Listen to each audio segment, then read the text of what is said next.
Let's go for the actual score.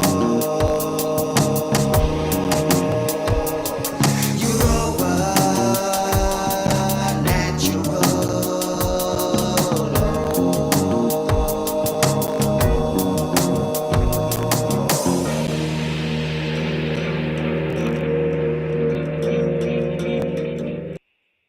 Greetings, humanity, and welcome to Europa Natural Law, a roundtable transmission dedicated to healing the madness, badness, and sadness that plagues our beautiful, bountiful world. Through regaining our sanity, reclaiming our inborn sovereignty, and honoring our inherent responsibility, we can improve reality. I'm Nemo Jones, reporting for Beauty, and I'd like to welcome our guest today. Over to you, Derek. Oh, Derek's muted. Okay, let's go down to Vuk. Would you like to say hello? Hi, I'm Vukan Kempfer from Germany. Hi, I'm Yvonne from Norfolk. I should say originally from Essex, an Essex girl. Hey, cool, right on. Yeah, sorry, I had the live stream playing in the background as well, so double Europa Natural Law in the house. And yeah, Derek Bartolucci, hailing from the Bay Area, where I'm at right now, San Francisco. But yeah, I've been living out in France for a long time, and it's splendide. Splendid. And yeah, I'm Nemo Jones. I'm actually in the Shire, Devonshire, and I'm also an Essex boy.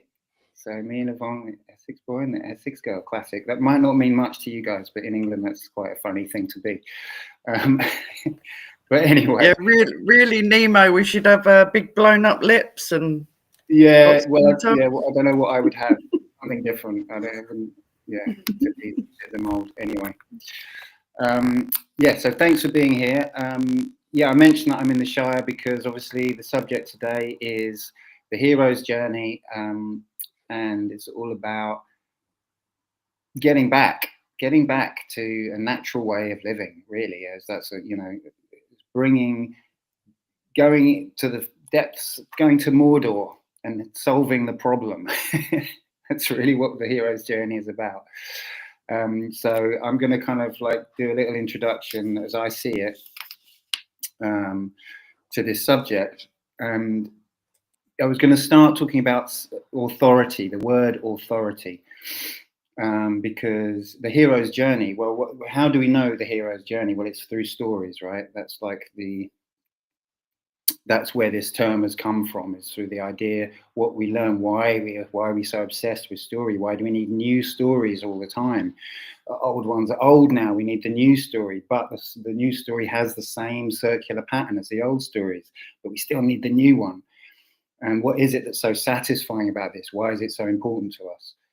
And obviously, yeah, this question of authority, who is the author? You know, we're living in an insane time when the authority, people are placing the authority outside themselves. They're not the author of their own story. So in a way, the hero's journey is about writing your own story. And of course, the word author, the origin of that is to do with being the origin, the originator is the author, the founder. So it's the creator. So when you hand that over to someone else, you're literally saying, okay, you create my reality. I'll just let that happen. And that's not serving us. So that's a large part of what the show is about. And what that is complete abdication of responsibility, or it's the attempt to abdicate your responsibility and to deny the worth of yourself. So a huge part, as I see it, of the hero's journey is really finding the worth of yourself, going into the underworld, going through the depths to discover this actual value that you have. When you come back, when you leave on your journey, you're not the hero. It's when you return, you're the hero. You become the hero. You become You find your worth, the infinite worth of the individual, which is, you know, really, I suppose, a concept that comes from Jeremy Locke. As far as I know, I don't know who's talked about this before, the infinite worth of the individual. This is such a fundamental part, I think, of natural law, of our understanding of who we are, is to understand that our worth, my worth, you know, I'm going to say it, guys, my worth is infinite. And that's, you know, I invite you to feel the same thing, to think the same thing, to like really feel into that. That's what this is all about. Because everything that denies that is what's wrong. You know, everything is, we're giving away our right to tell our own story, we're giving away our worth through the madness of the world, through the delusion of the world. So, you know, if you want to talk about the hero's journey, we can talk about a really like simple, mundane example. Let's say you lose your keys. So this is just a really mundane story, right? You lose your keys. I thought I left them there. They're not in any of my pockets. So it's a mystery. Where are the keys? I have to think outside of my expectations. I have to retrace my steps. I have to think, oh, and then maybe I'd forgotten that I'd gone into the cupboard, you know, into the over there, whatever. I'd gone somewhere. Maybe I dropped them there. So you'd have to trace back into the unknown where you're not expecting to find the gift to bring back to carry on with the journey. That's a very, very simple kind of conception of the hero's journey. So it had this, everything that we do kind of has this circular, you know, if it's a value, it has this circular pattern. And I'm going to I wanted to quote a little, this is a quote of Dan Harmon, who's, you know, he's a TV writer. He wrote, I can't think of the show now. Anyway, he's written a lot of TV stuff, but he's really kind of written very interestingly about this subject, and he's quite obsessed with it, I'd say, by the way he writes. And this is a thing that he's written specifically about what he calls the story circle. And he says, he's talking about it in such a simplistic way that he's talking like in this kind of caveman language. He says, we need go search, we need get fire, we need good woman, we need land moon. And it's been kind of frivolous. But most importantly, we need return and we need change, because we are a community.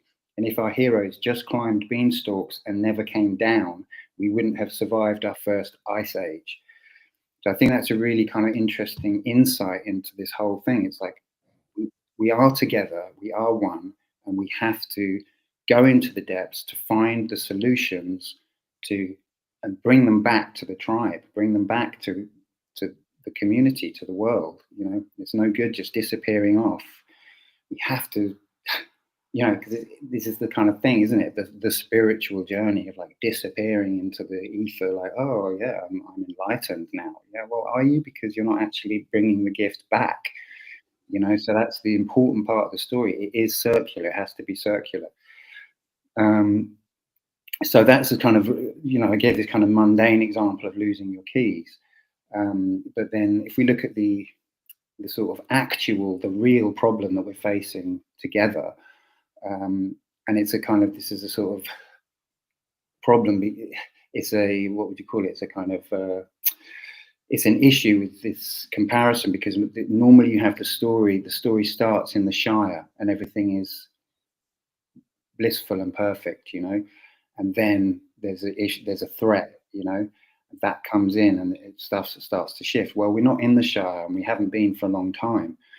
We're already in Mordor, really, you know, so it's a different kind of journey. So in a way, what we're actually looking for is to journey out of the insanity to find peace, you know, not to find strength, to find, you know, this value of the self, which is what's been destroyed, is the value of the self.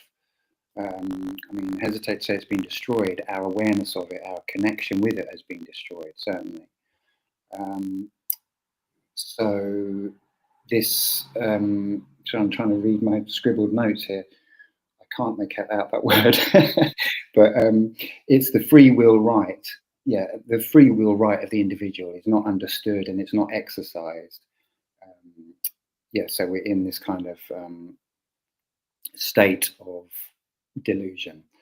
And the part of that is this narrative, the story is being authored by these external authorities, you know, like the state, and the authoritative voice of the media. So everything is this external author, you know, telling us what's what.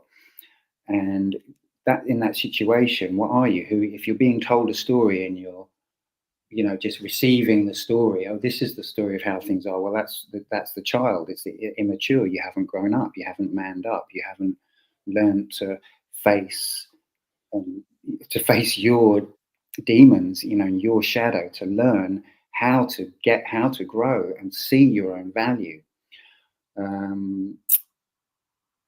Yeah, so you're not a hero, so you need, and this is, again, I'm just going to refer back to Dan Harmon because he simplified the hero's journey into, like, what is it, 8 words, I think. You need, go, search, find, take, return, and change. That's the circle. This way, I suppose, from your point of view, it would be this way. You need, go, search, find, take, return, change. That's the circle of the hero's journey. And, you know, there's a reason, as I said at the beginning, there's a reason stories have the form they take. They have to be satisfying, because this is a basic survival mechanism. You know, if there's a problem, you have to find the solution. Where's the solution? It's not in front of you. It's somewhere else. You have to go and find the solution. Otherwise, it wouldn't be a problem. You know?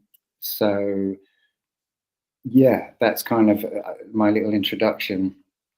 And yeah, thank you. I'll hand it over to someone else.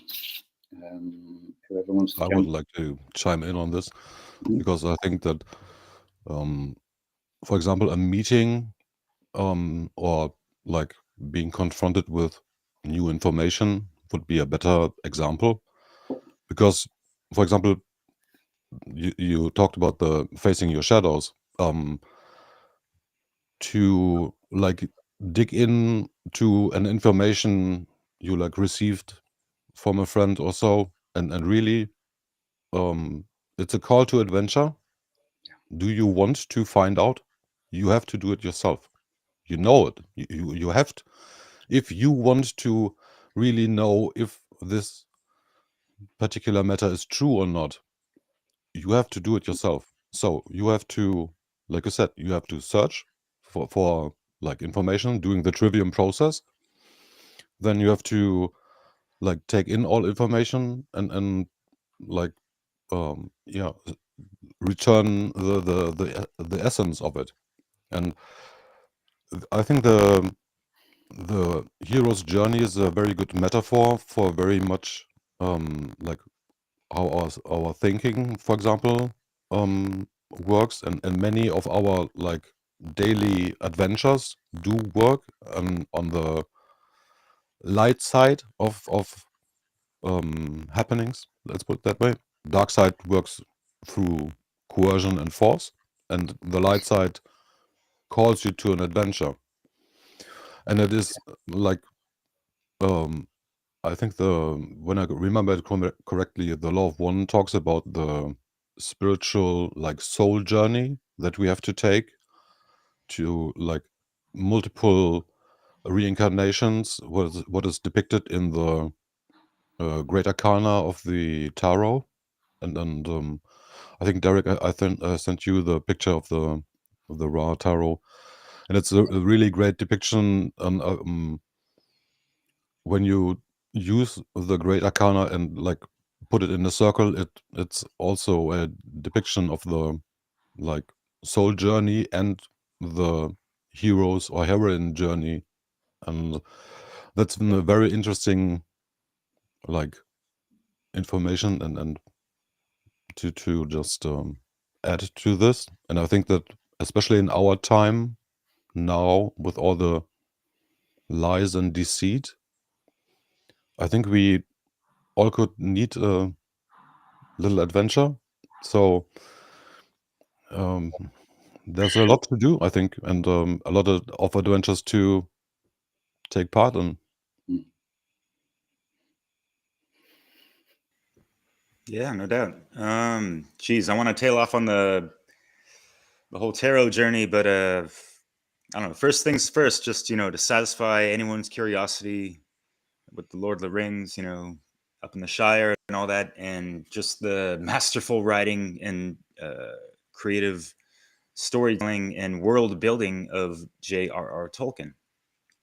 And there's actually a pretty cool audiobook that just came out. It's on YouTube, actually, that goes over the Silmarillion, actually. And this is actually key to this is the first book that he ever wrote that was the prelude to anything Lord of the Rings. And if you understand how Middle Earth was created and how Sauron came to be and all this stuff, and who was the predecessor of Sauron, his master, whatever the fuck.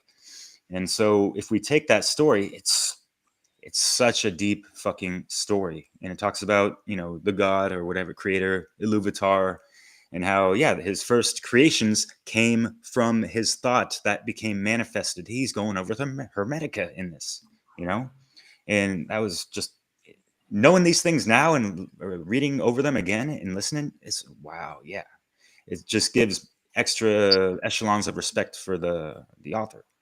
But not to double into that, but just think of how creation is like music, sound, energy, frequency, vibration, and the sub-creations of that, they become co-creators and all that.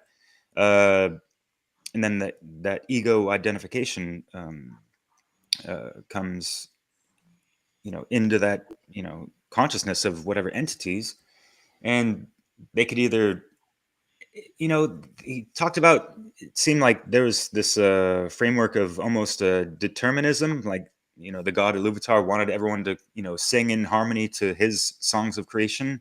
Yet there was the guy Melkor, who later became Morgoth, who was, Sauron's predecessor, who said, like, no, I want to be my own creator of my own music. And he just struck the chords of disharmony. And so it's kind of interesting, just, contemplating on that and thinking about, like, geez, I mean, the guy Melkor, he's a co-creation of Iluvatar, but it almost seems like he's that shadow aspect of Iluvatar in a sense. It's starting to stem or, create the timeline of, the anti-Christic, anti-life type of archetype, if you will. And so that was really interesting, just to put it all into perspective. And Nemo, you mentioned the Matrix before, and how we're living up in it. And it could almost seem like the Matrix, in a sense, that's kind of a reach. I was thinking Matrix likened to Mordor, in a sense, but so.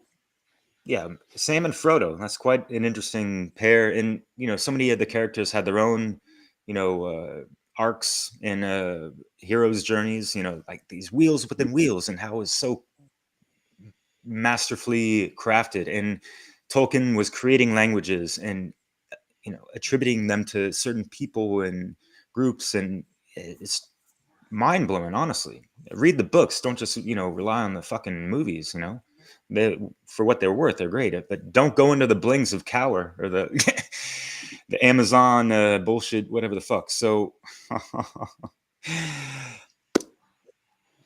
as everyone saw in the movies, Frodo, after all that, he needed a fuck ton of healing and shadow work, right? Because what he got, stabbed, stung, speared, and the steep Poison. cliff slipping and all that stuff.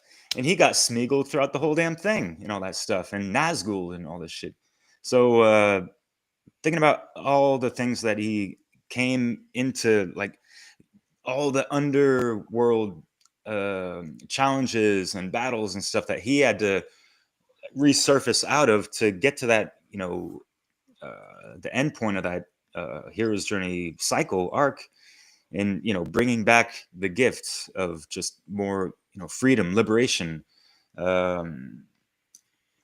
yeah, the enlightenment, and lightening up oneself from the heavy ass fucking burden of, you know, this ring of power and ultimate destruction. And we could take the allegory of, you know, the ring of power as something of, you know, this all authority and, you know, tied to just like government, for example, this false idea of government, how people cling on to it so fucking hard, and they think they're going to obtain some kind of fucking freedom from that, yet it's ultimately going to, you know, corrupt them, even the most powerful like Gandalf and Galadriel and all that stuff. So, you know, the things to consider with that. And I'll pass it off to Yvonne, because I want to hear if she wants to speak on that or Really, anything I'm else. actually quite enjoying listening to all your stories. Yeah, as I said to you guys before I came on, I don't really know too much about this subject. I didn't really know that it was such a thing, apart from that I feel as though I've been on my own journey. So all I can do is share a little bit of that with you, really. So I'll ask myself this question to start it off. What is it, like a hero? What is it? A hero to me means that there's something that you're trying to protect. There's a protection there. What are you protecting? And in my upbringing, when I decided to leave home when I was exactly when I turned 16, soon as I could, and when I look back, I was trying to protect what little bit of soul that I had left that wasn't absolutely demolished by being born into, a fucked up matrix and all the conditioning that comes in. And there was something in me that knew that if I stayed with my kin, I would end up an utter unhappy slave. So I had to go and seek that more to life than what I'd been used to. And I ended up living in I'm going to go right back, because this is how I started this journey with you guys, like trying to explain that I went to live in the woods for a couple of years and became very connected to nature. But as I said before, it wasn't an easy path, because I would say that I was facing the underworld. I had dark shadow people come and visit me in the night, really trying to stop me on my path. And it was, very frightening and freezing experiences. And I would say also one of the big fundamental things on that journey was facing death. And I did face death on that journey, and it was a real battle between the dark forces taking my soul or just holding on and staying put. And eventually that journey took me on everything that I wanted to know, everything that I questioned as a kid. Why can't we just go and build a house over there? Why can't we just live? Why is people taking all my mum and dad's money? Why? All the questions that I asked as a kid. I went and actually found an alternative life away from all that. And I realized that we can, as human beings, actually exist without all those systems being in place. That it can be wonderful. And then I returned on my journey, probably about 10 years later. There's lots in between, but I won't bore you with all of it. But on the return journey, I thought I could go back and actually share those gifts that I'd discovered. But the mistake I made was those people hadn't been on that horrific journey to uncover. And then also, I had to face, because I left at such a young age, I hadn't really discovered what it was that I was actually running from. I just knew that it was something not quite right and I needed to get the fuck out of there. But when I came back into, say, civilization again, I spent the next 10, 15 years unraveling mind control, unraveling the monetary system, unraveling all the barriers there that are stopping people from actually listening to some wonderful truths of how we could actually live. And I would say that I'm still on the hero's journey because I haven't found a way yet of no, actually, I'm going to retract that. I'm doing How to Become the True Media course because I think it is a wonderful way of actually finally getting an opportunity to share all the gifts that I found along the way. Yeah, and that's what my intention is. Yeah, that's all I can add because I didn't really know that it was such a thing. Sorry. Well, Right, anyway. you made me think about this question. Sorry, you made me think and then I stopped thinking. But just about no, my mind's gone totally blank. Someone else, I'll bring it back. Someone else wants to jump in. I would like to add some information for to what Derek said. I'm not sure, but I when I remember correctly, I think that Michael Tessarion spoke in an interview about Tolkien and Lord of the Rings, and he said that it is like an archetypal psychological like review of every archetype of people you find here on Earth, more or less, in a short description how they like behave in certain situations. And so, and I really like went far away from, like, I don't like fantasy and so on, but a friend of mine like convinced me to look into it. And when I saw this interview with Michael Tessarion, I started looking into it, and it's very, very interesting and very deep. And I think that I think that the ring in itself can be seen like a metaphor for slavery. What do you need a metal ring for? To bind somebody or someone.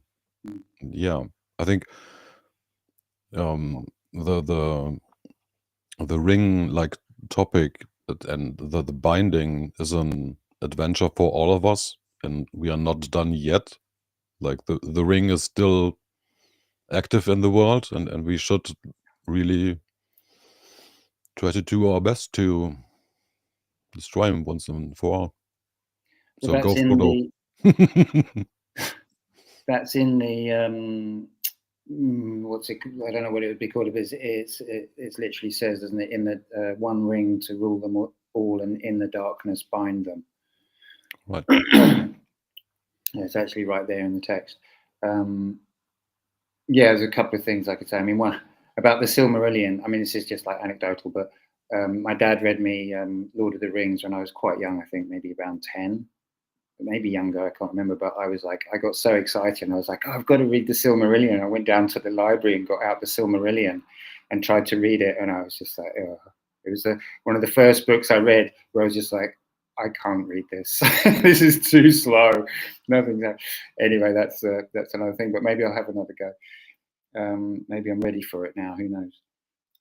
But yeah, I really remembered what I wanted to say. Bouncing off Yvonne was.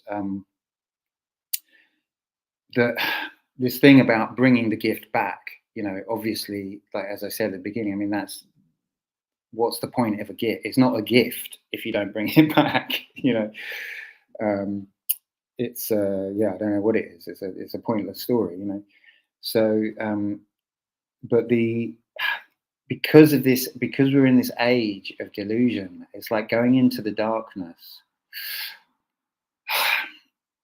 is, I've just been kind of reflecting on this while Yvonne was talking, that it's like the darkness, there's my darkness, but then there's also the darkness of the whole, you know. So it's like what I find, and it's really uncomfortable, you know. Of course it's uncomfortable, it has to be uncomfortable, otherwise what's the point? Otherwise what are you doing if it's comfortable? But the discomfort for me is kind of like looking into the psychology of what's happening in the world, you know, and really kind of being ruthless about it, and really doing my best to be honest about it with like what I am seeing, and how I can like relate that and bring that into a way that I can explain it to people in the hopes that it's actually going to like ring true to them. Because, you know, delusion isn't just some kind of simple thing like you know, oh, you take the veil off and now you can see clearly. It's like, of course not. Like we talked about last week, you know, these devils are vying with each other to confuse you and to obfuscate and to send you down the wrong path, you know. So and that's what the whole journey is about. But when we're looking at the collective state of delusion, it's like we're already in that kind of meta sense. We're already right in the middle. We're already in the depths, and we're sort of trying. So it's time to kind of look around. This is what I feel in my writing right now that I'm doing, is that I'm kind of like really trying to like pull apart the psychological patterns, because obviously that's one part of a huge part of understanding reality, is seeing patterns, recognizing patterns. And you know, so I'm doing my best in my writing, which is really more thinking than writing. Is like, obviously it's writing, but it's so much a lot of the time I'm just sitting there thinking about what I've written and going, is this right? Because I'm trying to like pull apart the delusion, you know. I'm like, you can't just, it's no good to say, you know, come on, wake up, sheeple. You know, it's not gonna, that's never worked, you know. It's about digging into the truth, kind of trying to pull apart, you know. It's like a tangled mess of wires, you know. It's like you have to like really carefully pull that round and through and out, you know. That's the way, that's what delusion is. It's a mess, you know. So I don't know, that's just where I'm at the moment, is trying to like look into this deep psychology, deep shared psychology of people, these patterns of how people are basically led into a state where they are believing comfortable truths rather than comfortable lies rather than uncomfortable truths, you know, and where that's the general state of humanity, you know. And so it's this kind of like this uncomfortable bit of going like, well, guys, actually, you know, that bit of your psyche, that doesn't really, you know, maybe you need to have a look at that. But of course, the problem is that it's a house of cards. So, and this is why people who try to share something that's true about the world often encounter, you know, if they're you'll find that you can get to a certain point with someone about on a particular subject, and they will just switch off. They'll just go like, oh, I'm so upset. You've upset me so much. I can't possibly talk about this with you. Oh, you're just a this, that, or the other. You know, you probably support Donald Trump, don't you? And then walk off, you know, or whatever it is, because they're not. And the reason is, the psychological reason is because they can feel the house of cards shaking. you know, because this is what delusion is. You know, it's not slight. It's not a little bit of delusion. It's like the whole psyche is basically built on delusions stacked up on each other. And that's the sense of the self, you know, is these kind of false beliefs. They're all false beliefs. And I mean, it's like, I don't know, I feel like I have to just start talking about it in this way, because there's no point like holding back, really. What's the point in holding back? It's like, yes, I'm saying that most people are mental, you know, to use a sort of bit of a foolish term about it, you know, people are deluded. People are deluded. They're not thinking rationally. They're thinking in terms of what is comfortable, what the society expects of them. And that's not thinking, it's believing. And that's not the same thing. Believing is not thinking, you know, and it's not knowing. Believing is not knowing. You have to like, you're going to have to discard all that. If you want to be enlightened, you're going to have to do this horrible work of saying, oh, everything is falling. Everything has to go away. And that is the hero's journey, you know, the individual hero's journey. And, you know, I think for myself, I've been so blessed. Sorry, I'm going on a bit, but I've been, you know, I was chatting to a friend today, and, you know, realizing again, you know, how blessed I've been to just have modeled for me the possibility of questioning, you know, and of not accepting authority in different ways in my life. I've had this modeled for me. So it's not so unfamiliar to me. So, you know, for me to look at authority and go, maybe not, you know, it's kind of almost second nature. And but the thing is, yes, it's a blessing for me personally, but I'm still in this messed up world where no one else is doing it. And now the hard bit for me is to go, I can't just know that authority is fake. That's useless. That's not helping me. That's not helping anyone. You know, I have to actually put it out there. I have to like go to people and say, oi, you, stop believing in authority. Stop letting someone else author your life. You don't have the right to do that. You know, that is not your free will right. That's that's beyond the bounds of your free will right to do that. And it's has the effect of limiting my free will right. So it's not okay, you know. So yeah, a bit of a rant there, but hopefully that's of value out there. No worries. I got to piggyback off what you said real quick, because you already had I already had some things in mind, and you just hit a couple of those trains of thought in regards to the tarot. And when you said, you know, hey, people are mental out there. And if you correspond, you know, mentalism to the Hermetica and tarot, that's the first gate. That's the Fool card. And you said something about, yeah, people are foolish, right? Childish, maybe nice even. Actually, those are all, you know, semantics of the same meaning. Nice means childish, meaning foolish, meaning nescient, meaning lacking of knowledge, you know?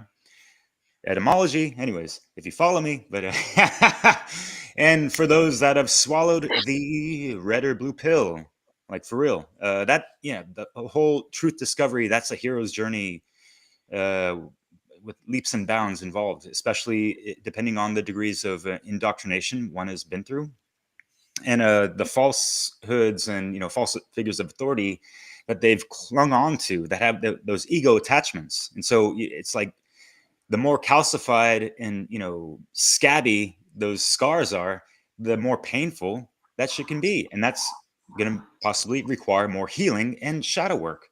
And so, yeah, there's, you know, on that wheel, you have the world. And then on the bottom part of the circle of the hero's journey, you have the underworld. And on the, I'm trying to tie in Chris Nelson's cool diagrams in regards to cause and effect, you know, the plane of causes and the plane of effects. And so, yeah, starting off on the hero's journey, there, you know, there's kind of like that calling of a cause. There's some kind of catalyst, if you will. And then it commences really for reals. And when you get to that underworld part, that's when people can kind of you know, it's the tower moment where their paradigm shifts, their beliefs are being challenged and all this stuff. And, oh, like my world's crumbling because everything I thought I know is wrong, or, you know, all this stuff. And so they're going to have, you know, their shit fits. They're going to get angry. They're going to, yeah, think their whole world and worthiness within it is, you know, gone with the wind or whatever the fuck. So in this stage, if people do not process this vital stage and stay in the underworld, in the plane of effects, they're going to continue operating from the plane of effects and not have the proper, you know, knowledge and action to, you know, be at the plane of cause and to be more of the causal point to the effects in their own lives, and avoid the negative effects to the root causes of issues in the world, and be more of the solution and that kind of stuff. But staying, you know, in the underworld, that's where you also have, you know, the people that took the red pill or what, the truth pill, whatever the fuck, and they're like in the underworld, they're black pilled, and all they're doing is talking shit and, you know, commentating on how fucked up shit is and not really bringing forth much solutions. You see this being played out in the truth community or whatever the fuck, right? And so that's when you really got to take the fucking shadow work to that next level and get beyond that and use that temperance and all these things. Yeah. Do you want to add on to that, Yvonne, or anyone? Next round, I'll get into that, the whole tarot stuff, and I'll bust out the graphic. Yeah. Yeah, I appreciate what you're saying there, Derek, about the truth movement. But I do feel as though you have to go, every individual has to go through that underworld. And a lot of people, maybe they're going through that stage, and it's just fingers crossed that they go up to the next and they don't stay there for the rest of their life. Going on the back of what you were saying, Nemo, about the authority thing. Me personally, where I've reached is, you know, I was saying I came back and became disillusioned because no one was particularly interested in what I'd set out and discovered. I also tried to physically manifest them into this, in our society as it is. And I got a first-hand experience how the dark forces like come in again. The authorities actually come in and actually try and prevent it, which pointed out to me even more, they really do not want fucking good, lovely things in this planet at all. They don't. Because I was only doing actually nice things for people, and it was a no-no, an absolute no-no. How fucking dare you try and do good things in this realm? It was terrible. But the difference is now, which is I know that I've moved on from that journey, because that knocked me for six. Absolutely knocked me for six, those experiences. How councils, authorities, they don't let you do anything if they've not fucking come up with the idea themselves for their own selfish reasons. Is I've reached a stage now where I will not be taking no for an answer, whereas before I did. And I think it's all good and well thinking about, wouldn't it be lovely to have a world to, like me, to practice my healing arts? Wouldn't it be great if I could just do that without fucking paying the tax man, without thinking about doing all those things? Well, I've got to the point where I'm going to do it regardlessly. I'm not. So you have to become creative. If you want to create the world that you want to live in and you want your children's children to live in, then you have to reach a stage where you, like boots on the ground, are trying to actually create the reality that you want to see. Otherwise, you can sort of spend a lot of your life going, oh, it'd be good if it was like this, or it'd be good if it was like that, and still have that kind of victim mentality that I've obviously ended up being rendered in my past endeavors. I'm not going to be taking no for an answer. while I'm here on this planet, even if I've got 1 year, 2 year, 5 years, 20 years left in this last stage of our evolution here, I'm going to go out creating in this 3D density the world that I want to live in, and hell mend any fucking authority that comes anywhere near me and tries to stop me, because I'm not stopping this time. Whereas before I did. And regards to the technology side and like sharing knowledge, I think it's good to like do 50-50. It's like using the internet is a great way of getting knowledge out and information to people. But in the last week or so, it's hit me hard how I have to boots on the ground, try and physically manifest something as well. That, you know, and yeah. I think looking into private members clubs is a really good thing to avoid having any authority coming anywhere near you. If anyone hasn't looked into those, if you want to do something in this world without anyone dictating to you, create your own club. Create your own club, because it's got nothing to do with anyone else. All right. That's what I was going to say. Yeah, I haven't got anything else to say at the minute. Cool. Vuk? Do you want to come in? Yeah, I would like to disagree on that club. I think that we don't need more like secret societies or like closed up groups. I think we have to change our thinking in the way that we should do it all like public, more or less.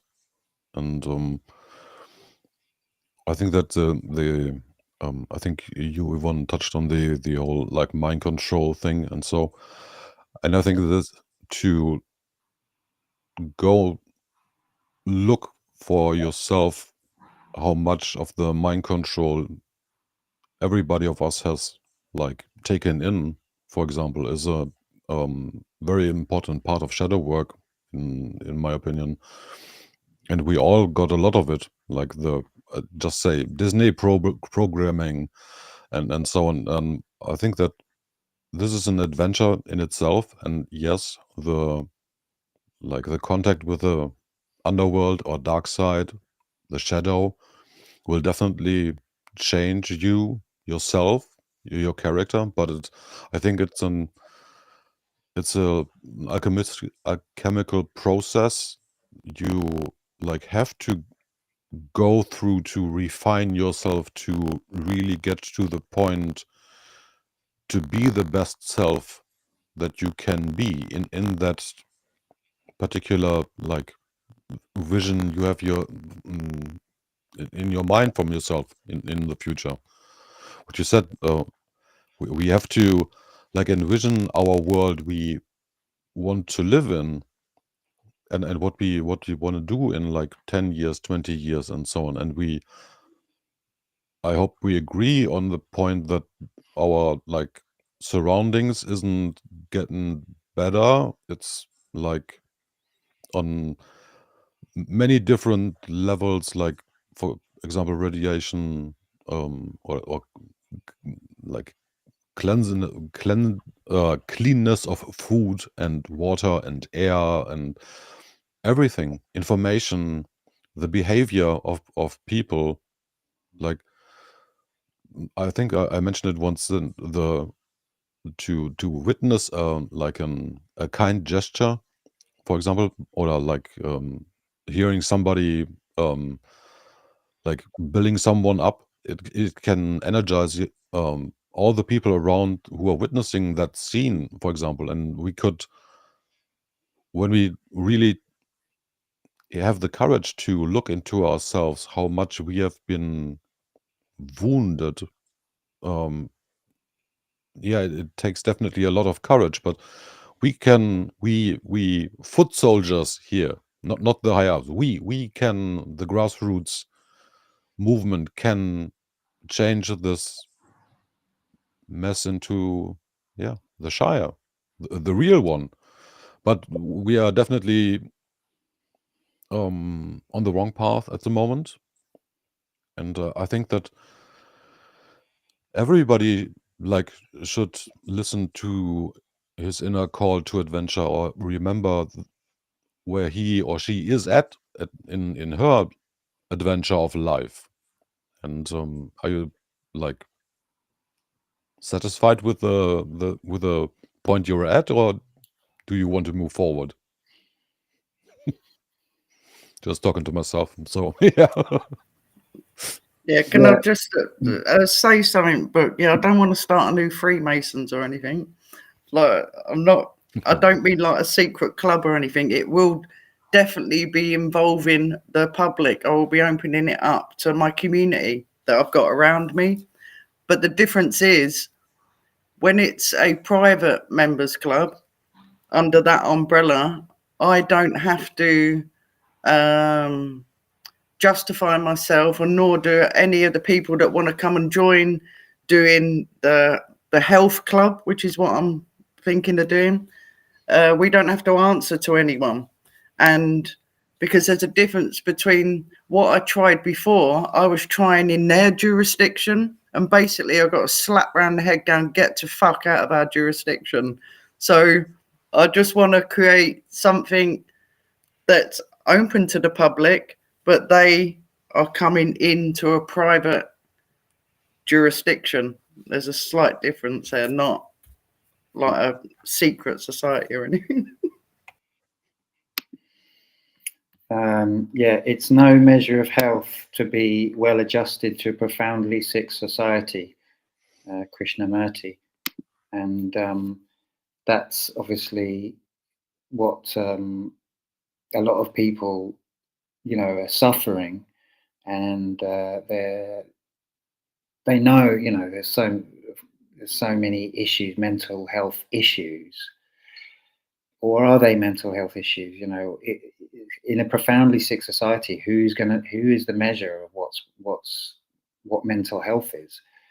And so this is the dilemma, I guess, of like where we're at, is like we have to move.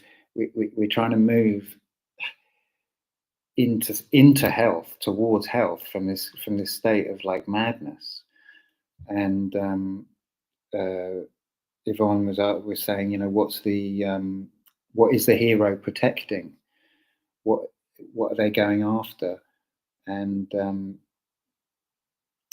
I guess I think it's truth. I think ultimately that's what we're after. That's what we're going towards. I think I might have said before that, I've said that I used to used to call myself a Buddhist, and my son asked me the other day, do you still consider yourself a Buddhist? And I said, no, I consider myself a truthist, which is not something I particularly heard people say, but makes sense to me. And that what we've talked about, true care, we've talked about in previous episodes, is that's the requirement for the hero's journey. There's no hero's journey without care. If you're like, oh yeah, I've lost my keys, but I guess I'll just go back to bed. I guess I just won't ever leave the house again, or whatever. That's not a story, right? You need to have the wish, the life wish, the drive to act, the drive of care, to do whatever it is that needs doing. And as I keep banging on about, a lot needs done. We need to take this seriously. We're in dire straits, and that's the state we're at. We're in this, really in a kind of underworld situation already. So it's time to really learn from this and make this. Let's make this be the low point. Let's make this be as low as it gets.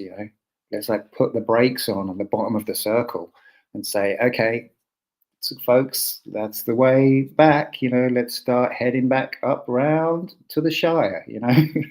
this is bad enough. I'm not into this dystopian programming, sci-fi programming that we've been receiving. I mean, much as I love Blade Runner, great film, but it's like, I think I mentioned before, the projection of, say Hollywood into our psyches of what the future is has it's like, or let's say the general media scape, it gives you either a dystopic future with humans in it, or no humans, rewild everything, get the humans out of the way, and that's not nice. I know, I won't say nice. That's not true. That's not a true solution. The truth is that we are perfectly capable. We're so more than capable of living, of authoring our own lives in the most beautiful way. It's so obvious, because even under this fake authority, we still manage to create. We still manage to create beauty and humor and survive. We're surviving. We're surviving in this mad scenario, but we're kind of doing. We do okay. We make do with it. We're so resilient and creative, and everything else. And yeah, it's obvious to me, at least, that it's this allowing the external authoring of our story. That's the issue, and it's about authoring our own stories. Yeah, sorry.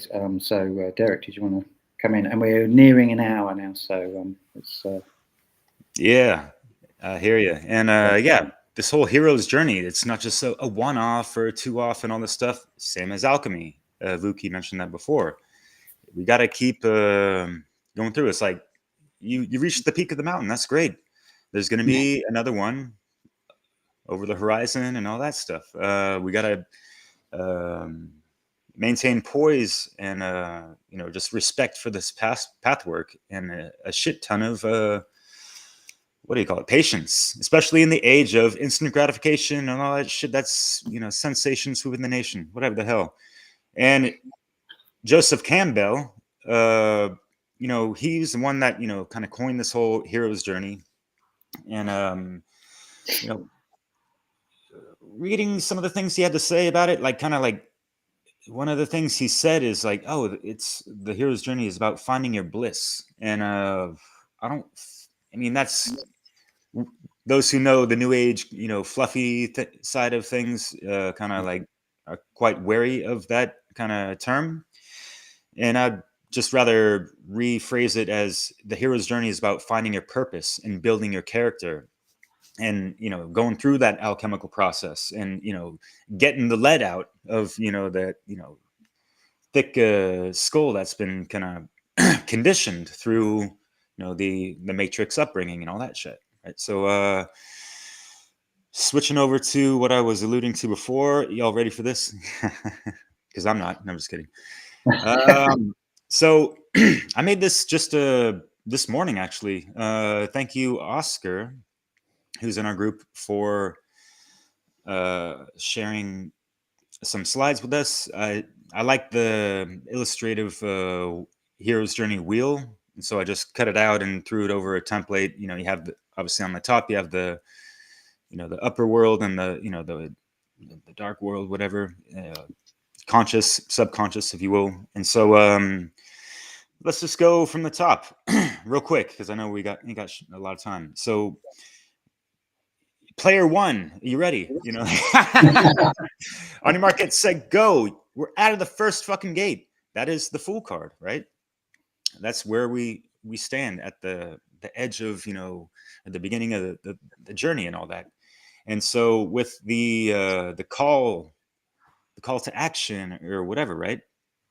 That you see the Judgment card, and that's when kind of like the conscious spirit is rising from the grave of kind of unconscious or unaware of this calling and stuff, And some might choose to go, right back to, sleep, whether it be a blissful, dream state of whatever, or a terrified fucking slumber, That's your free fucking will. Congratulations, we all got it. No big deal, right? Exercise with caution, right? So the refusal, I chose the moon card, and that, like the moon, the subconscious, think of it in a lot of terms, the internal struggle. You see the two dogs barking and not really understanding, maybe babbling in the land of Babylon, in a sense, not really understanding the importance of the calling. But hey, along our path, we come across guides and way showers. Excuse me. And I chose the high priestess for this because those are the gates of wisdom. That's, for me, that's the real fucking gates before the mage is properly on the stage, because she, like the kind of like the gatekeeper of wisdom, in a sense. And so crossing the threshold, the fifth, spoke of the wheel or segment, temperance, kind of like how the footing, you have 1 foot in water, emotion, and 1 foot on land, kind of physic, trying to balance those out. And depending on how the waters are on that stream, that threshold, right, it might be a more tricky or easier balancing act, with those two cups, when swishing the water around to harmonize these two things. And I guess take it to your emotions and how you might be feeling about what the mentor or helper has to say, and possibly your temperance of working out these indifferent feelings and not sure about yourself and all that stuff, right? So the next one is the test, like you have the enemies or whatever, and the challenge. And this can be quite the paradigm shift for people, and that's why I chose the Tower card, because it's a shift in a lot of you cross that threshold, and a lot of folks might not be ready for it or whatever, and so boom, Tower moment. That's all right. That's change, and it's just up to us to properly adapt to the situation and overcome these adversities. And yeah, we have to go through the death and rebirth process. So the next one is like the approach. And again, I should have done a caveat. These cards and placements, it's not set in stone. I literally made this like an hour and a half before our discussion. And it just kind of clicked for me at that time. And I thought some of these cards could be interchangeable. But, going through the transformation, there has to be the death and that before the rebirth, right? So that's why I chose the death card. And the death card is not the physical fucking death. Of course, we're multidimensional beings, right? And there's, just another doorway after this, incarnation experience. So we have to have that strength going through the ordeal of transformation, transmutation, before the rebirth, really. And that is kind of the treasure. And then you are more of the magician because you have overcome certain things and, overcome shadow ego stuff and some traumas and that kind of stuff. But hold up, we're not ready yet. There is a roadblock, and I chose the Sun card. I meant to put more or less the Hangman in place of the Sun card, actually, because the Hangman, you have that shifting of perspective of things, and you still might not be fully on board with these things, and it could be creating the roadblock, the writer's block. As we mentioned, we are the authors of our own book of life. Do your penmanship properly, right? Get your prose in order, P's and Q's and all that.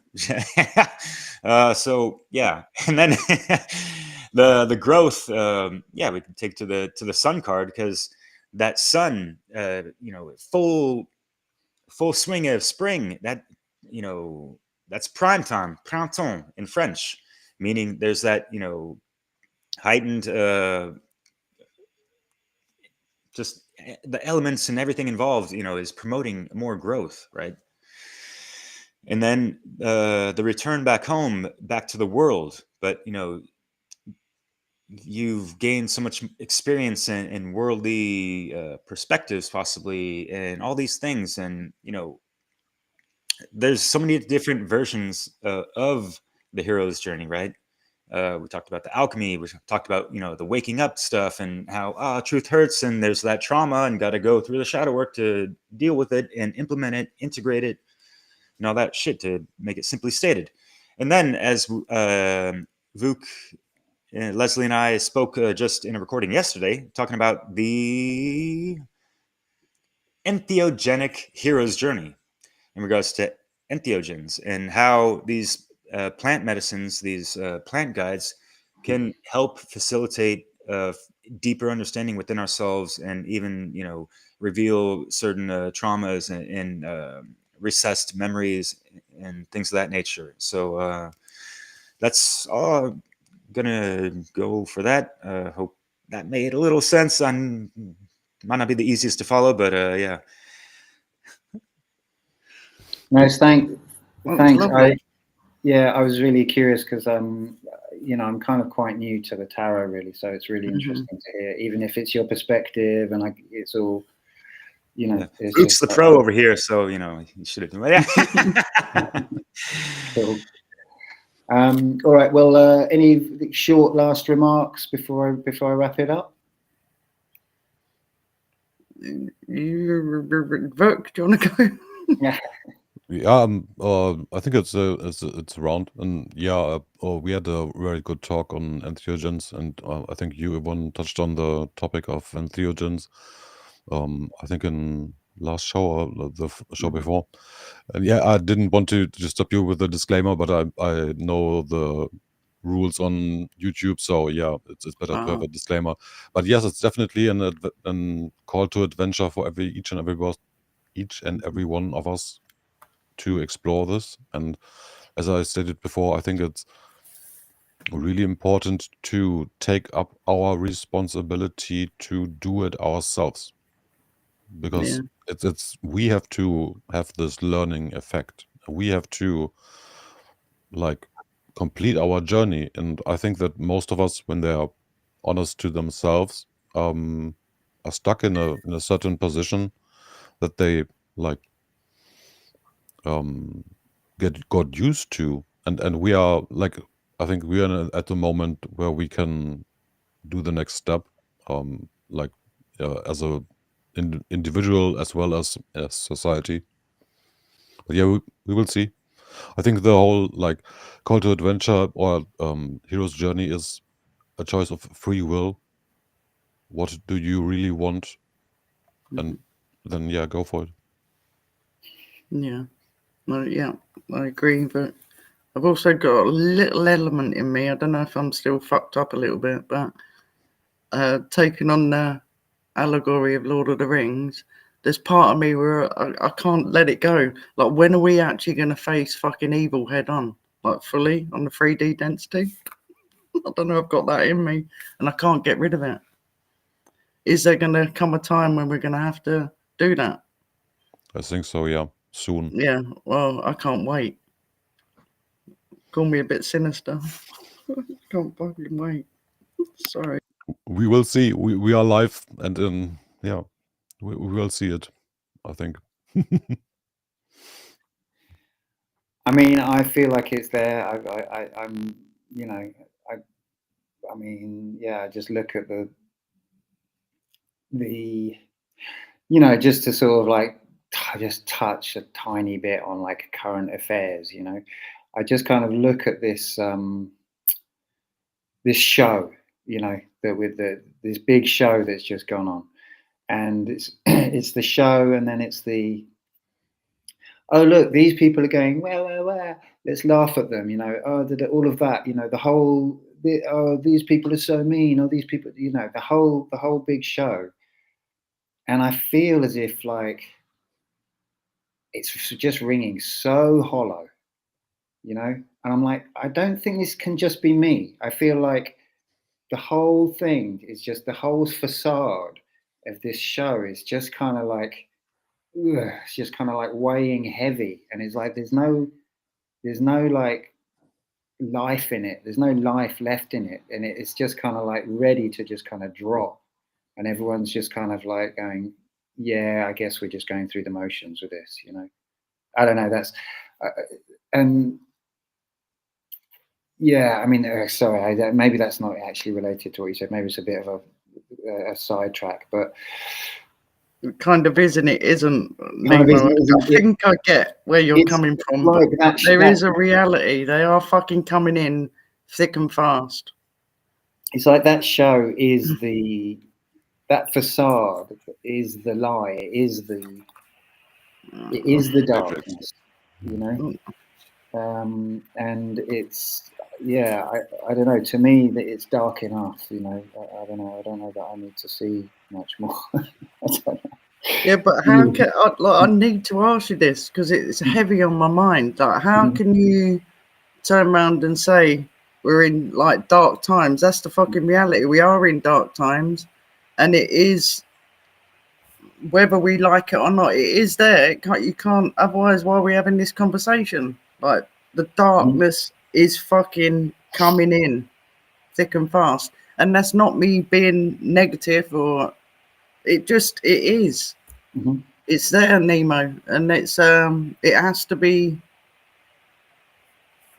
fully faced. Yeah, it has to be confronted for sure. But I think that as long as we have time to do our shows and then reach the consciousness of the people, we have a chance to do it like elegantly, to like do it, let's say like capoeira, a dance. But I think and see the things like realistically, or I really try to do so. But I think, yeah, we have a problem if things stay that way, and like the consciousness doesn't move or doesn't move like faster. And I think really quick.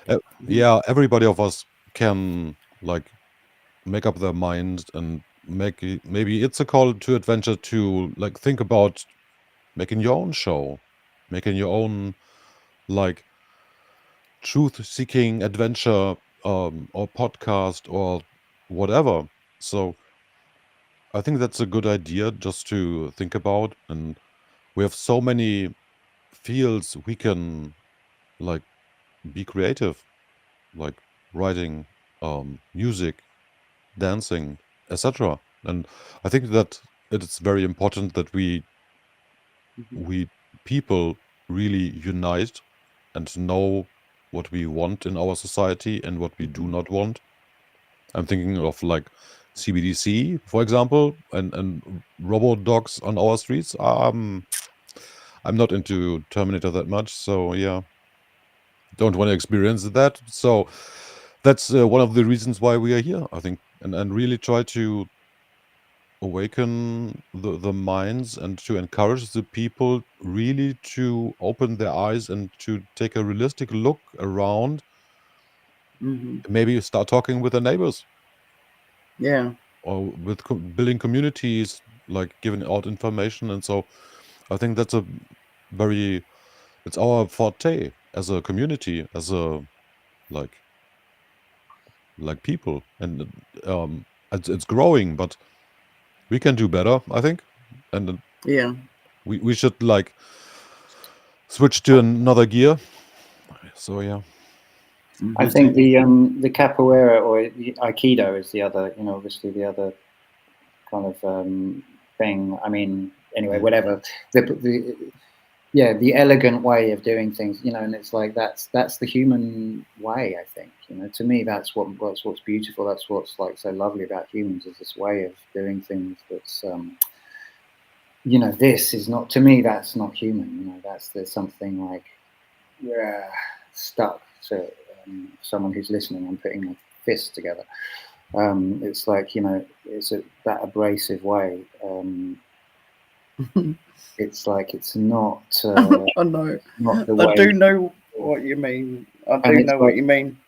And what I'm saying, you know, the way what I'm talking about, this kind of facade, like getting like so like thick and heavy, and like I think that's kind of part that I think. I mean, I suppose I'm just trying to be positive, you know, maybe, but it's just a sense that I've been having watching this particular show play out, and then thinking about it, echoing into all the other aspects, like the way, you know, the environmentalist movement has been so like has been taken in directions which you know, are quite far from or very far from where it, from the spirit that it originated with, you know, for example, you know, these kinds of things. I feel as if these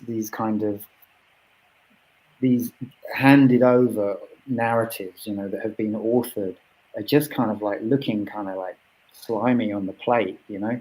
I feel like maybe this is just me being wanting to see that, but it's like, I'm like, are people really buying this slop? You know, people really want to eat this still? And that's kind of like, I suppose, my hope that that it's just starting to smell so bad that people are just kind of going like, wow, I need to really. It just isn't ringing true, you know.